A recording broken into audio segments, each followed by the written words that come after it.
Hey there, everyone. I'm Emily A. Hay, the founder of Hey There Social Media. Welcome to our guest speaker social media video series, where I interview incredible women who are work-life integrators.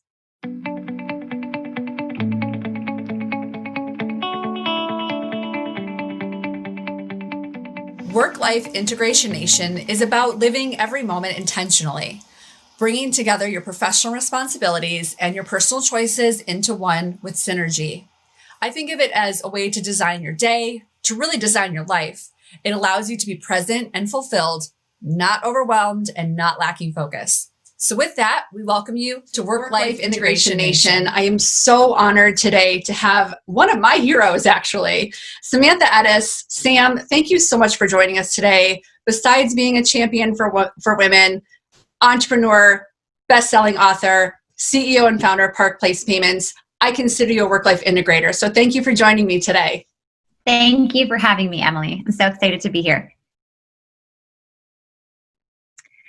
I think I've always been kind of obsessed with experts and finding the top people in different fields. And when I had my first 3 kids very quickly in a row, I think I had 3 kids under age 5, I was like, who's the expert in this? And I looked around and realized that there wasn't anyone to go to, and there was no expert. And so I kind of made myself into the de facto expert on it by researching it and pouring myself into it, because I've always been really passionate about helping women find ways to stay in the workforce after they have kids.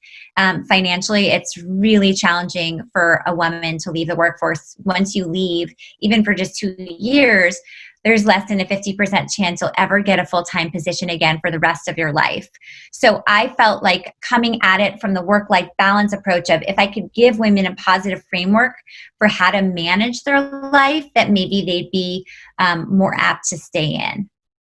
Okay, so not only did you feel the need to integrate your own work and life, you felt like giving women a way to do it for themselves was part of your life's work. Yeah, I think there were so many negative stories being written of, you can't have it all and there's no way to do it.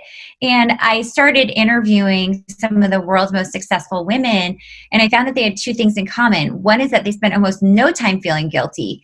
And the second thing was they spent time in all different slices of their life. They were involved unapologetically in their careers and their families and their friends and their communities and their health and their hobbies. And they just lived big lives. And I realized that the most fulfilled people among us were the ones that said yes, not the ones who were saying no.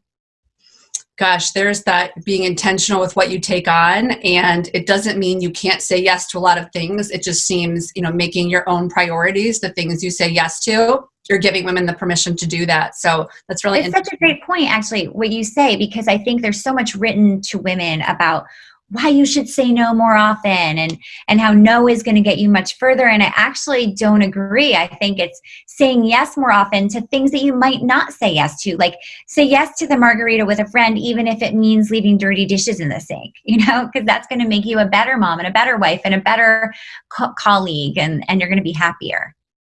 Well, again, it's, you talked about the work-life balance. Personally, that's almost a phrase that I've shied away from, because it did make me feel set up to fail, like being perfect in both areas. But yes, to make sure you're honoring your personal self, your professional self, and of course, your family, bringing that all together. That's interesting to hear. So, okay, tell me, what is going well for you with work-life integration? It's such a funny time because of COVID. So we're all home all the time. I mean, I'm someone who has to travel a lot for my work because I do a lot of public speaking and appearances. So it's been really strange. I've been in the middle of a fundraise right now for my company. So we're in the middle of our seed round raise, and I've done it all from my bedroom. So we have 2 offices, and I'm not in either of them. I'm in my bedroom, and my kids are in the next rooms doing, Zoom school. So it's been a very strange time. I mean, I think one of the things that's going right now is that we have dinner as a family every single night without fail. So that's been awesome. One thing we've done a lot this summer is a lot of road trips where we'll go to a different place. It doesn't mean I stop working. It just means that I get to work from the day, in a different location. And so last week, all my kids were in Zoom school. We were in Lake Tahoe for the week. So we went with my brother's family, and all the grownups are working all day and the kids are in Zoom school. And then at night, we all got to have fun together. So I think I've just sort of changed the framework of, what a vacation is and what family time is about. And then the other thing I would say at work that's been going great is I've really had to learn to trust my team in a different way, because it's one thing to manage people when they're right by your side, and it's a very different thing to manage people remotely. And I think in many ways that's brought our team closer together.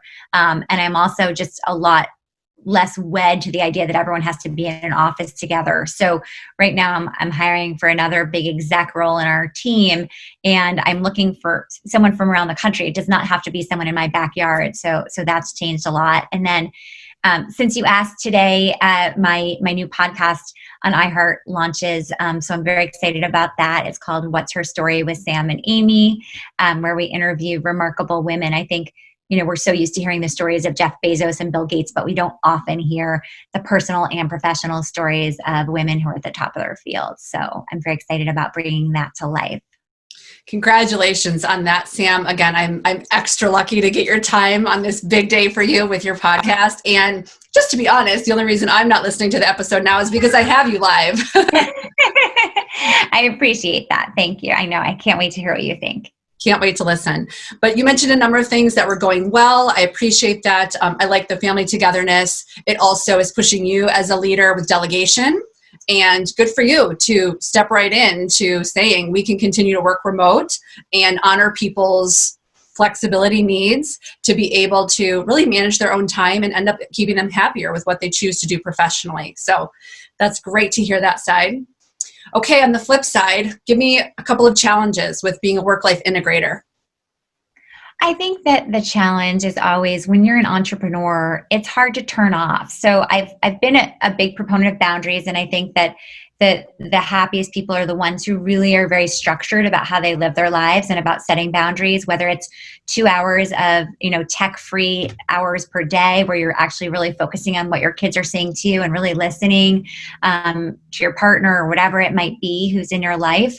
I think that's really important. I think it's definitely been a challenge now that, I am working from home.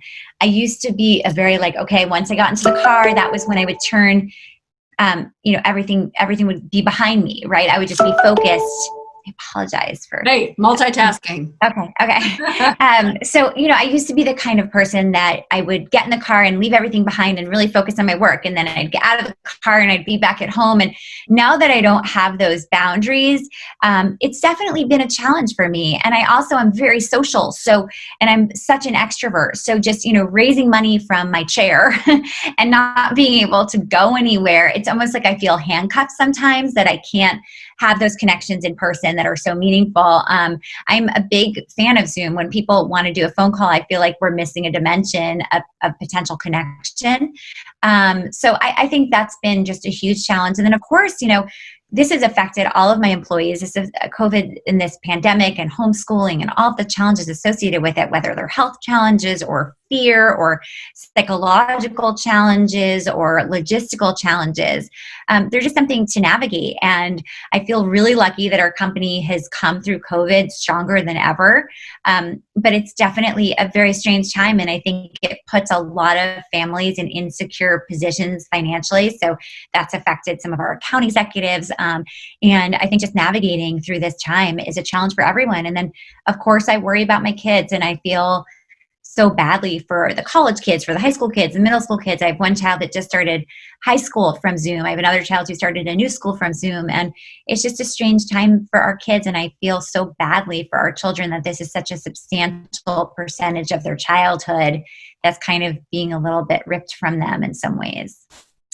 I'm glad you expanded on that, because that's the life side of work-life integration, right? I mean, you've got your personal self and your mom's self, and their challenges become your challenges. I mean, mine are much younger, but Absolutely. They're absolutely in the other room right now. I'm not even sure if Zoom is happening. So, Right, so right.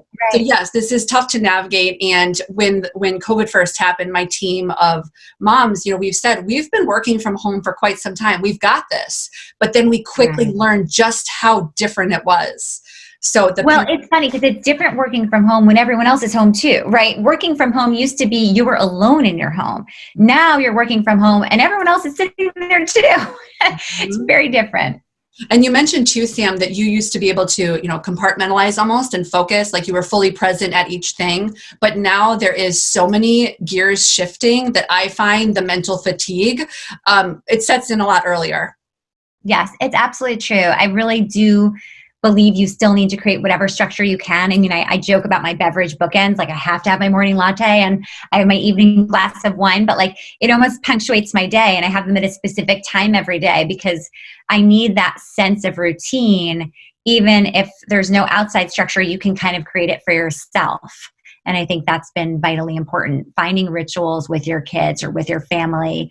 I also have a sign on my door that'll say, "Mommy's in the middle of a podcast. Mommy's in the middle of giving a speech," whatever it is, and they always know, like, not to come in. I mean, I'm fortunate my kids are old enough to read signs and listen to them, but we have our own way of kind of communicating.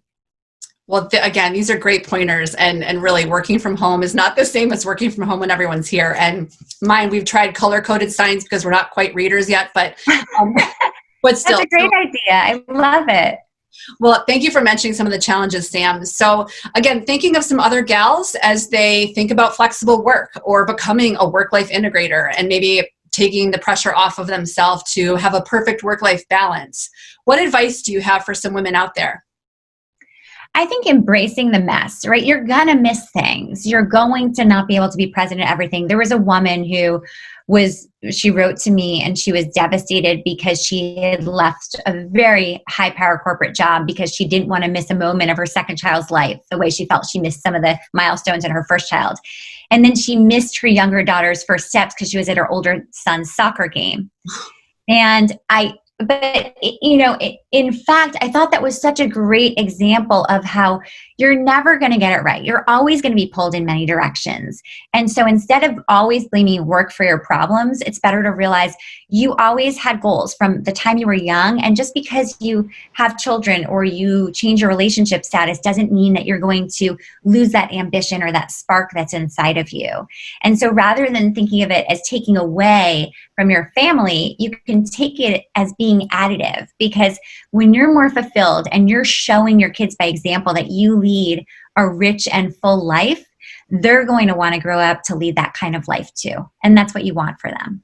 Oh gosh, Sam, that's so important. You think of modeling, behavior for your children, and your professional self definitely sets an example for them. Yeah. That's fantastic advice.